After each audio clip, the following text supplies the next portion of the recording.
de porcs, sur une centaine de porcs à chaque fois.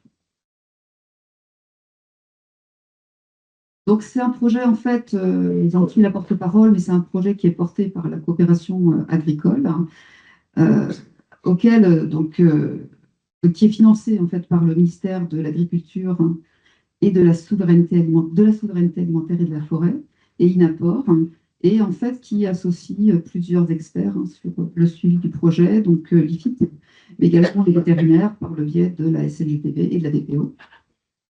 Et donc, comme je vous le disais, il y a 5 coopératives partenaires de ce projet, hein, Syrio, FIPSO, Eureden, hein, Port Armor Révolution et Evelop. Et dans chacune de ces coopératives, en fait, il y a 2 éleveurs qui se sont portés volontaires, en fait, hein, pour travailler sur ce projet.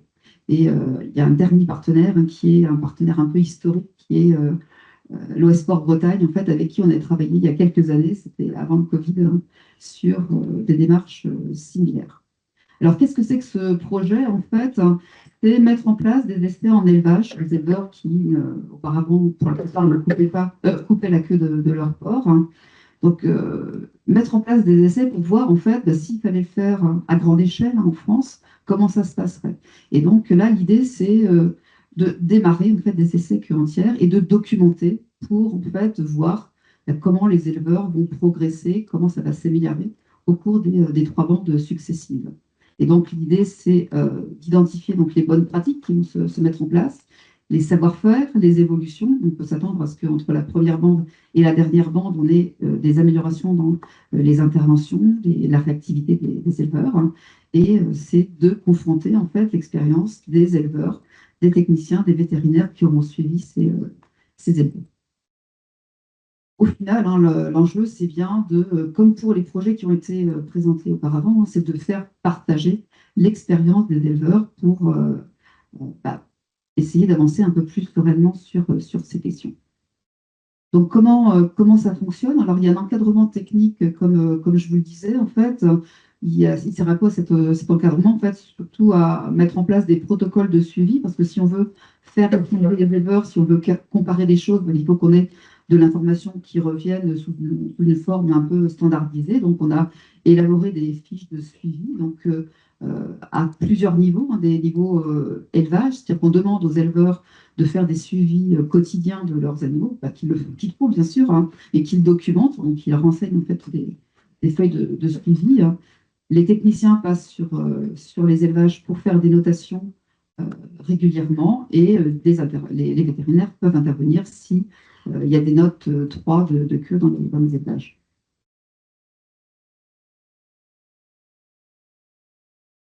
Et donc, en fait, ce protocole, hein, en gros, c'est une espèce de guide, hein, pour le suivi des animaux et des interventions. On établit, pardon, également un protocole pour le suivi des animaux, pour intervenir, mais c'est juste un guide, en fait, hein, pour les éleveurs. Chaque éleveur, avec son technicien, peut prendre les choses comme il le sent et utiliser ou pas ce guide, hein, pour les. L'enjeu étant, bien sûr, qu'à la fin, ce guide qu'on a proposé, on vienne l'améliorer avec tous les retours des essais qui ont été faits sur le terrain. On utilise la même grille que celle que vous a présentée Yannick tout à l'heure, hein, avec une notation des queues, donc, qui est faite par les éleveurs, hein, et on leur demande également s'ils identifient des cochons qui ont des queues plaquées ou des queues qui tombent. Et donc, la grille de suivi pour les éleveurs, elle est un peu de ce type-là, hein. Donc, il y a beaucoup d'informations qu'on leur demande. Donc, ici, vous avez l'exemple avec 3 cases. Vous avez 3 cases ici, c'est un exemple, hein. Il y a 100 porcs par bande, hein, qui sont suivis. Là, j'ai pris l'exemple pour 3 cases, donc de 15 porcs. On va avoir un certain nombre d'informations. Donc, en premier, on va leur demander, ben, voilà, sur votre case, est-ce qu'il n'y a rien à signaler? Est-ce que vous avez des cochons qui ont la queue plaquée? Des cochons en note 1, en note 2 ou en note 3. Donc, ils vont noter ça. Et ils vont noter ça, en fait, ils vont noter également donc, toutes les remarques qu'il peut y avoir sur ce qui se passe dans l'élevage. L'idée étant bien, en fait, si on a un épisode de codophagie, essayer de le relier à quelque chose, à un événement, à quelque chose qu'ils auront constaté sur l'élevage. Et donc, on leur demande aussi d'essayer de chiffrer le temps qu'ils passent, en fait, à ce suivi autour des animaux, donc suivi en termes d'intervention si jamais ils sont amenés à soigner des animaux ou à mettre en place des matériaux. Donc, on demande en fait de faire ça tous les jours, enfin, du moins tous les jours, il y a quelque chose de nouveau qui se passe. Donc, par exemple, ici, là, j'ai pris 3 journées. Si on prend la première, hein, c'est l'entrée, bah, il n'y a rien à signaler dans les cases, donc on l'indique. Le deuxième jour, en fait, bah, ce qui a été remonté en fait par l'éleveur, c'est que bah, voilà, il y avait le nourrisseur qui était sale dans la première case. C'est une indication qui servira ou qui servira pas, ou qui servira pas, mais au moins on a l'information, c'est qu'il y a quelque chose d'inhabituel qui s'est passé. Et sur les jours, donc 6 mars ou 7 mars, on voit qu'on a noté 2 cochons en note en queue plaquée, des cochons en note 1 et puis surtout un cochon en note 2 sur le jour d'après, avec à chaque fois donc, ce qu'a fait l'éleveur. Donc là, il a porté de la corde et là, il a amené en fait il a mis un antiseptique répulsif sur la queue. Donc, et ça lui a pris en fait 4 minutes pour faire tout ça. Donc, on documente en fait comme ça tout ce qui se passe. L'idée, c'est vraiment de pouvoir transmettre en fait des témoignages réels de ce qui se passe dans les élevages. Et à la fin, donc, on fait un bilan pour savoir combien il y a de notes 3 dans chacune des cases. Donc, les techniciens interviennent également dans les élevages, vont faire des suivis en sortie maternité avant le passage en PS, et puis en post-sevrage d'un emplacement à l'entrée et à la sortie. Donc, ils vont relever toutes les causes de mortalité, s'il y a une mortalité, et ils vont faire des notations de queue de chacun des porcs, là, de façon individuelle. Ils ont également une checklist pour regarder tous les facteurs de risque, à quel niveau sont ces facteurs de risque dans les élevages, et ils recueillent l'avis des éleveurs à la fin de chaque bande, parce que l'idée étant aussi que bah, peut-être que l'attitude, les façons de faire vont changer, vont progresser en fait tout au long de cet essai. Donc on a une diversité d'éleveurs, je ne vais pas rentrer dans les détails, mais juste pour vous montrer, là on a, suivant les élevages, donc 3 à 8 cases qui vont être suivies en essai, en post-sevrage, avec des âges à la sortie qui sont assez variables. Suivant les élevages, on a toutes les cases qui sont en queue entière ou le quart, donc on a tout un gradient.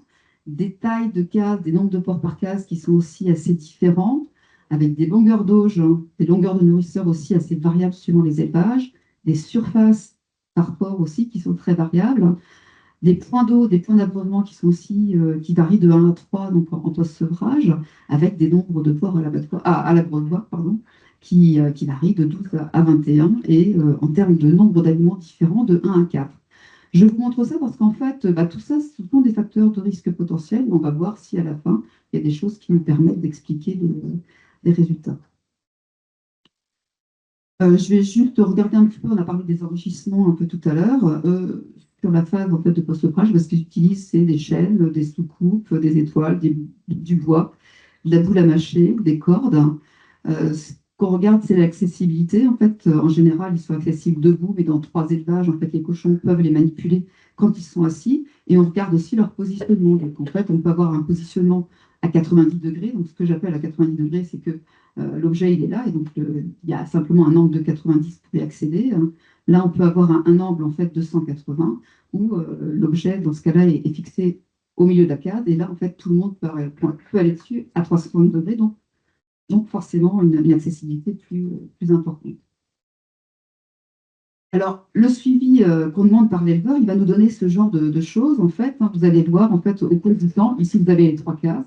Et au cours du temps, vous avez le nombre de jours depuis l'entrée en post-sevrage. Et il va noter, en fait, tout ce qu'il voit. Donc là, les premiers jours, il n'y a rien. Et puis ici, il y a des cochons qui sont notés en queue plaquée et en note 1. Et on en a de plus en plus, en fait, en note 1. Et ça s'améliore à la fin.